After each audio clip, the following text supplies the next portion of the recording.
Hey guys, and welcome to this video on your significant person, Martin Luther. Before we get into it, we better have a look at what the syllabus requires us to do for the significant person section.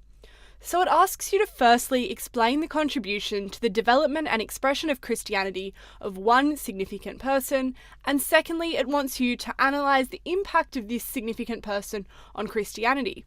So this means that we're dealing with two main areas, contribution and impact.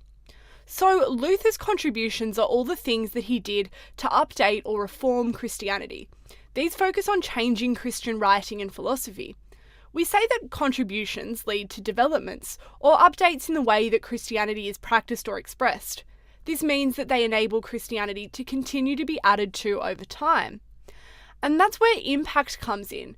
Because from those contributions and the development that they led to, we can see Luther's long-lasting impact on the lives of adherents. So impact is essentially all about the way that Luther's work changed the experience of Christians. All of that is going to make a lot more sense when we look at it in action over the next two videos, focusing on his contribution to the religion this time and assessing his impact on adherents next. So for this video, we'll start by getting to know who Luther is. After this, we'll go over three of his significant contributions. Firstly, his contribution to theology, secondly, his contribution to institutional reforms, and thirdly, his contribution to liturgical reforms. So without further ado, let's get into it. But just quickly as a disclaimer, while this background information is going to be super important as context to help us understand where Luther's ideas came from, it's not the kind of thing that's going to get you marks in an exam. We'll get onto all of that content later, but for now, let's get to know who Martin Luther is. So he was born in the Holy Roman Empire in Saxony, which is now modern-day Germany, in 1483, where he died in 1546. He was an Augustinian monk, which meant that he followed the rule of St. Augustine. Now, his Augustinian roots are really important in informing his contribution, so it's good for us to understand them. Basically, being a part of this tradition meant that he was ascetic in that he took a vow of poverty and practiced severe self-discipline. This meant that he lived a very contemplative spiritual life, and like St. Augustine, had an intense focus on salvation through grace. He was also a doctor of theology, theology being the study of the nature of God and the divine, and a lecturer at the University of Wittenberg. He is predominantly known for being a key figure in influencing a series of events which led to the Protestant Reformation and the schism of Christianity, which we're going to look at in more depth later in this video. So with the introductions out of the way, let's get into it and look at Luther's first contribution to theology. So living in the 16th century, the attitudes people had towards God were pretty different to what Luther had in mind. And this is because at the time, people saw God as someone to fear and really didn't have much of a connection to him. So Luther challenged this and made a huge deal about how Christianity should be about establishing a personal relationship with God, without hierarchy or church authority getting in the way. This came out of detailed biblical study, which inspired his writings and theological contributions. So with his whole idea about this relationship with God, Luther helped to develop what we call the 5 solas, that emphasized his convictions about what Christianity should be. And the 5 solas consist of, brace yourself, 1. Sola Scriptura, or Scripture alone, which proclaims that the Bible alone is the highest authority. 2. Sola Fide, or faith alone, saying that Christians are saved through faith alone in Jesus Christ. 3. Sola Gratia, or grace alone, which outlines that Christians are saved by the grace of God alone. 4. Solus Christus, or Christ alone, which established that Jesus Christ alone is Christians' Lord, Saviour and King. And the 5th sola is Soli Deo Gloria, to the glory of God alone, proclaiming that Christians live for the glory of God alone. Now, these 5 solas are really good to include in your responses, and if you can remember the Latin names, you will definitely impress the socks off your marker. All in all, the key idea is that through Luther's theology of his 5 pillars, he contributed a new conception of Christianity, which focused on bringing the tradition back to its foundations in the Bible, Jesus, and God. Therefore, Luther's theological reforms contributed to a new focus on the Christian relationship with God. Alright, moving on now. So the next contribution of Luther is in his institutional reforms. He was super against the Roman Catholic Church because at this time it was involved in a lot of dodgy stuff that didn't seem very aligned with Christian values. such as the selling of indulgences, which meant that people paid money to the church who led them to believe that because of paying they were having their sins erased, sort of like a pay your way to heaven card. So, in reaction to this, Luther set about trying to make some institutional reforms and actually changed the way that the Catholic Church as an institution operated.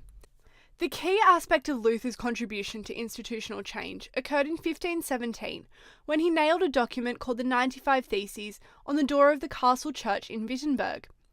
These theses, formerly called Disputation on the Power and Efficacy of Indulgences, outlined a series of 95 statements condemning indulgences and other practices of corruption. With the recent development of the printing press, copies of the 95 Theses spread like wildfire throughout Germany and Europe. And as the result of the notoriety he gained, Luther was condemned as a heretic, which is someone who goes against the church, and ordered to revoke his 95 Theses by authority of the Pope. However, this did not stop Luther's defiance, and he continued to push for reforms, when, for example, he wrote another document, addressed to the Christian nobility of the German nation, in 1520, which called for massive institutional reform again. His acts of rebellion led him to be called before the Diet of Worms, which unfortunately wasn't a medieval fad diet where everyone ate worms, but rather a general assembly with those of authority. Here Charles V, with the Pope's permission, officially banned Luther's works. He was banished from the Holy Roman Empire. It wasn't all bad news for Luther though, as after his persecution he continued to be supported by a number of German noblemen and princes who allowed him to keep writing in secret. So, to sum up Luther's contribution to institutional reforms, he essentially used his 95 Theses to put pressure on the Catholic Church to radically overhaul their malpractices, such as selling indulgences. Although this led to his condemnation, the development of the printing press and his support from the German nobility allowed his ideas to gain significant following. Alright, so the last contribution of Luther's that we're going to discuss is his liturgical reforms. So at the time of Luther, the liturgy, or the actual church service, had a bit of a superficial focus, in that they didn't really place much emphasis on the meaning of what was being said, but rather went all out with elaborate statues, ornaments and rituals. So Luther decided that he needed to take a no-frills approach and bring the Mass back to what it was originally intended to be, a celebration of the Word of God, which is outlined in Romans 10:17. Consequently, faith comes from hearing the message, and the message is heard through the word about Christ. And this is quite a good quote to remember about Luther, especially if you're doing Saturday Sunday worship for your significant practice, because you can use it in that section as well. But this teaching from Scripture about the importance of hearing the word of God is what really inspired Luther's contribution to the German Bible. So with this in mind, Luther laid out that Christians should worship sola scriptura, which as we established earlier means the Bible alone. And he also decided to reject all the extra sacraments except for baptism and the Eucharist, because these were the only two actually specified in the scriptures, and the scriptures are what he wanted Christianity to focus on. A further liturgical reform Luther implemented occurred in 1526, when he proposed the Deutsche Messe, or the German Mass. Through this, Luther established that the Church could provide worship in the language of the people, primarily for those who were less educated and less experienced in theological matters. This was a pretty big deal because previously all of the uneducated, who were the vast majority of people, had to sit through these Latin masses that they couldn't understand. And Luther was actually really ahead of his times in doing this because the Catholic Church still held on to this practice of Latin masses for centuries to come. This really reinforces the focus of his contribution, which was on bringing the individual closer to God. So all in all, through stripping back the Mass to focus on the relationship between adherents and the Word of God, Luther significantly reformed the faith by allowing adherents to have more capacity to express their faith as they were able to understand the message being preached. And with that, we are done. So to summarise it all, we firstly talked about Luther's contribution to theology and his refining of the 5 solas. Here they are on the screen for you to remember one more time.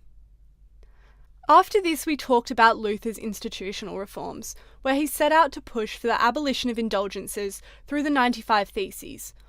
Although his continued pressure on the Church led to his condemnation as a heretic and his eventual excommunication, he gained a widespread following, and people really started to take his ideas seriously. Finally, we discussed Luther's contribution to liturgical reforms. He wanted to bring the Mass back to its original focus as outlined in the Bible, which was allowing individuals to be at one with God through hearing his message. This meant that he set about cutting out all the superfluous practices and ornate rituals, and streamlining the sacraments, as well as allowing the Mass to be in the German language. Overall, all aspects of Luther's contribution really focus on re-establishing the relationship between the individual and God, and bringing the focus of the Christian faith back to its roots in the Scripture. And that is a very good starting point for an argument, but you'll need to first understand how significant Luther's contributions are, and that means we need to think about their impact, which is what we'll go into next time. So I'll see you guys there. Bye!